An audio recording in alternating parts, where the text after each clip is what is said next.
Welcome to this week's video. I promised you that I'll be bringing you content relating to hoteliers who have a story to share. And I caught up with Margaret, the GM of Jacaranda Hotels, who will share with us her journey into hospitality industry and how she found herself into the position that she is. Welcome, Margaret. Thank you. Maybe, Margaret, you can start with sharing your school life, Okay. how you started, and how you started in your hospitality training. Okay. So as soon as I finished my A levels, I worked in the airline industry for just about 8 months. And in my mind, I always knew that I wanted to work for a hospitality industry, but I wasn't sure what at the time. But then I got an opportunity to go to study in the UK and to do hotel management. So I did my hotel management in Birmingham. It's called Birmingham College of Food Tourism and Creative Studies. After that, while I was actually at the UK, I had an opportunity to work in different hotels, both as an intern and also as just working to earn a living to survive as a student. Oh, wonderful. When I finished, I came back home and I joined Sarova Hotels as a management training student or employee, and that program was 1 year. During that year, we went to every department within the establishment. It was, at the time, had 7 units, both at the lodges, the city, and at the coast. So we went through every single department, and during that time, we were to kind of figure out where you were fitting. In my mind, I always knew I wanted to be at the front office. I remember when I finished my training program, the GM then wanted me to stay at White Sands in food and beverage. But I knew my strength wasn't really food and beverage, and I really didn't want food and beverage. So the then new Stanley wanted somebody in housekeeping. And I thought, you know what, to go to the front office, I'll need that knowledge of housekeeping. So I'll take the position of assistant housekeeper and grow my way into front office. And it was very interesting because while I was there, first of all, I was very young, and the department had an elderly group of people. Wow. So I was thinking to myself, this young girl leading this team that has been there for a very long time, and of course had a lot of experience, was going to be very difficult for me. But I had an amazing team. They really held my hand and taught me everything that I really needed to understand about housekeeping in the hospitality industry, and especially then Sarova, because it was a big brand, and it still is a big brand. And while there, the GM, I believe, saw an opportunity in me, and there was a discussion about renovating in Stanley at the time. So there was myself and one of my colleagues, who's also a GM at the moment, who were chosen to go out to different countries to gain experience and prepare us for the new roles once the renovation was complete. So I had an opportunity to go back to Sarova, UK. And while I was there, I went again through different departments, but then again focused on housekeeping operations, the standard operating procedures, getting to know how procurement was being done, dealing with the other HODs within the hotel, integrating with them and working very closely with them. And I also got an opportunity to meet some of the suppliers that were going to give us equipment and supplies during the renovation. So that was a very, very good exposure and experience for me, something I didn't expect at the time, because I was still very new, very young, and there were people who had been there longer than me. And I came back more knowledgeable, more confident, and ready for the renovation, which was very intense, very exciting, and the end product was just an amazing product, and it still is as we speak. So for me, that was a turning point for me, and I thought, you know what, let me keep going with this housekeeping profession of the hospitality and see where it will take me. And of course, my aim was to get to executive housekeeper. And while I was working very passionately within the Stanley, I was called to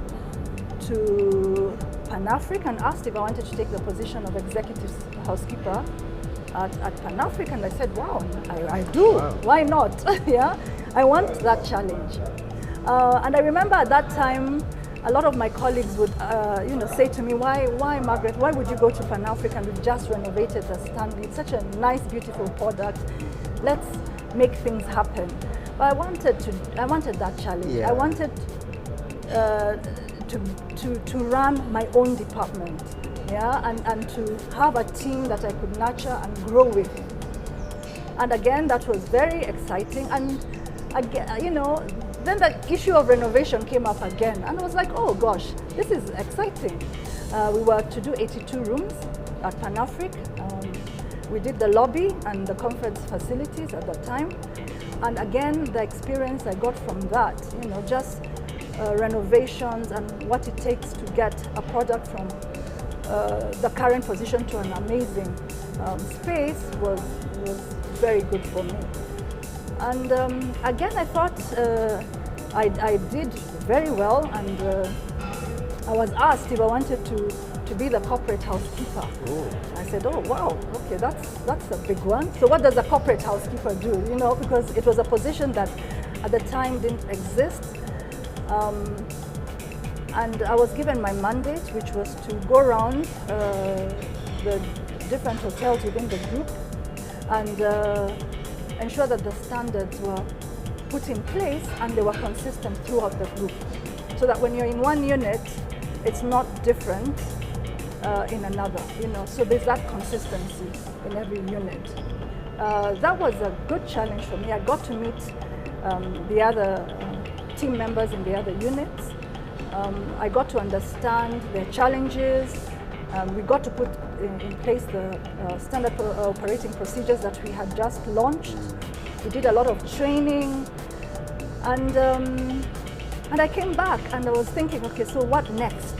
I still wanted to go to the front office. Wow. And then a position came up for rooms divisions manager at Pan-Afric. Oh, okay. And I said I was interested, and I thought, that's it. So having waited so many years, I got that opportunity to go to rooms division. That's after how many years? That was after, I think, 9 years. So patience pays, and passion for what you're doing. So worked as a rooms divisions manager at the Pan-Afric Hotel, which was a very good experience for me, and I got, you know, to do what I really loved. You know, focus on front office operations, meet the clients. You know, I mean, it was very challenging because you actually now are meeting face to face with the clients who had, you know, different expectations from us, and just dealing with them and ensuring they left there very happy people. So now I was at the front and not at the back. And again, I had that support system of the front office manager, the executive housekeeper then, and of course the other departments that we were working very closely with. The GM was also very instrumental because he opened my eyes in focusing more on the financial aspect of the business. I was very operational, but when it came to issues of budgeting, ensuring you're meeting your costs, picking the right product for the right price, and going out to look for business was something that he really nurtured me, and I think I came out a much better person. So at some point, somebody approached me and asked me if I'd be interested in a position of a general manager. That for me was, it took me aback, and I'm like, a general manager position, And I looked around, and the 4 or 5-star hotels at the time. I was actually looking for a lady whom I could speak manage. to, and just give me advice about this position of being a general manager as a woman, and I couldn't find anybody. So I went for my interview, and I just said I'll be who I am. I am not going to change. This is who I am. I will go ahead and sell myself the best I can. After about two and a half weeks, they called me back and told me that you have the position. Wow. I was so shocked because of course I wasn't. I don't know. I wasn't expecting it. Yeah. And what I learned is never look down at yourself. There's always possibility of you to achieve bigger things, and it doesn't matter what sex you are. Because for me, I felt that the hospitality industry, and more that position of GM, was very male dominated, and that's the fear I had. So I took it and braced myself, because I was like, okay, now here I have not just a rooms divisions department that I'm answerable to. I have a whole hotel of team members, of guests, of other stakeholders, the suppliers, there's the banks, there's how am I going to deal with all these things, But I had a very, very good team. My board and the CEO were very, very good in ensuring that I got into the system, learned what was expected, and they worked with me. And it's been a good, I've been in this position for now, so it will be 7 years in August. I was actually shocked when I sat back and thought about it, and I'm like, 7 years in this in this space has been a very interesting one. Oh, wonderful. Yeah. That's a very interesting journey, Margaret. What can you say has been the skills that you can attribute to your steady growth from a junior staff to now a GM? Yeah, I think one, you have to be very passionate about what you like, and I think I was very passionate about hospitality. I've always loved the hospitality industry. You have to be very patient, because you have both guests and staff who need you in different ways, and sometimes we are very erratic. You miss out on the bigger issue, whether it's a staff issue, whether it's a clientele issue, or whether it's your boss's issues. So you have to be patient, listen, articulate, and then execute what it is that you have to do. Perseverance. And I think for me, for the past few years, I've learned to persevere through a lot of, different challenges. Very patient, you have to persevere, you have to be very passionate about what you're doing. You have to be selfless, because it's an industry where you give more than you receive. More than you receive. Yes, you give more than you receive, yeah. Now, were there other female GMs when you started? When I started, I didn't find any for a while, but later on I did discover that there were there, and I know of 4, 5 that we talk to at the moment, and we encourage one another, which is a good thing. And it's good to know that you have colleagues somewhere else who face the challenges of hospitality probably differently than a male GM would follow. So. Many people say that hospitality career disadvantages female because of family and stuff. How do you manage to balance both? I think it's true in a sense, because remember what I said, you have to be really, really selfless. You have to give your 100% really when you're in the hospitality industry. So for me, how I managed it was, while I'm here, while I was and am in this space, I give my 100% here. But when I get time off, I give my 100% to my family. I mean, I think that's the only way. That's the only way to balance because it. with this industry, it's very difficult to say that I'll do half work and half go home. Because sometimes you're working until late hours, sometimes you're working until 10, 11 or midnight, depending on what events are happening in the establishment. It's a challenging industry. Take your off time, give your 100% to your family. Your leave time, give your 100% to your family. When you're at work, give as much as you can. What, maybe you can comment on the general future of the hospitality industry in Kenya. We are seeing a lot of interest with investing in the hotel industry. What do you think is the future? I think the future is good. I mean, if you look around, there's so many new brands of hotels coming up, and they're coming up every year. You hear of 2 or 3 hotels coming up. So there's definitely something happening in Kenya, and the future is good. I think for us, it's just we need to prepare ourselves for this. We need to prepare ourselves for the new, beginning, or is it the new beginning of the hospitality industry or the tourism industry that is happening? Because if you're having all these international brands coming up, definitely there's something. There has to be the kick they have seen. There's something they have seen. You can't be just building hotels left, right, and center and not expecting to make anything out of it.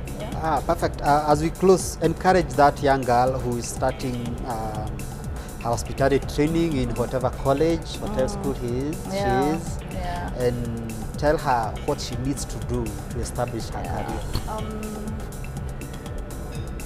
For any lady who's aspiring to grow to probably the position that I'm in, one of the things that I think I should let her know is that you have to first of all be very sure that this is the industry that you want to be in, because as I said in the beginning, it's a very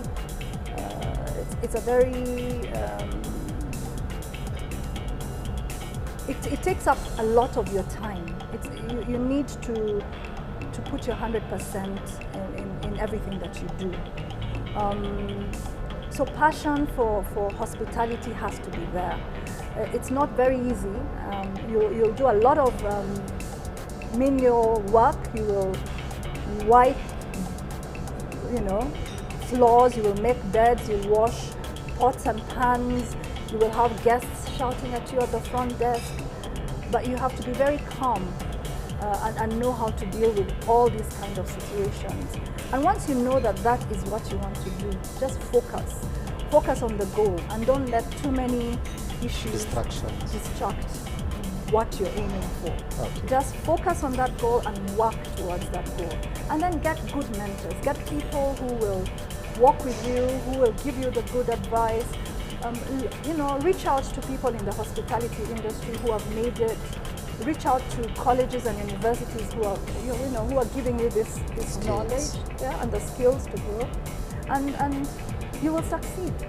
Wonderful. That's very good. I know you have enjoyed the show with one of the few female GMs in Kenya, and you can get encouraged to also start a career as a GM. Keep tuned. Continue to subscribe and continue to watch. We'll bring you such videos whenever we get a chance. Thank you very much. Welcome to Hoteliers Kenya. If you want to be interviewed, please reach out to Peter Kibe, and I'm sure he'll give you an opportunity to say something about the industry. Let's reach out there and encourage the young who want to be hoteliers.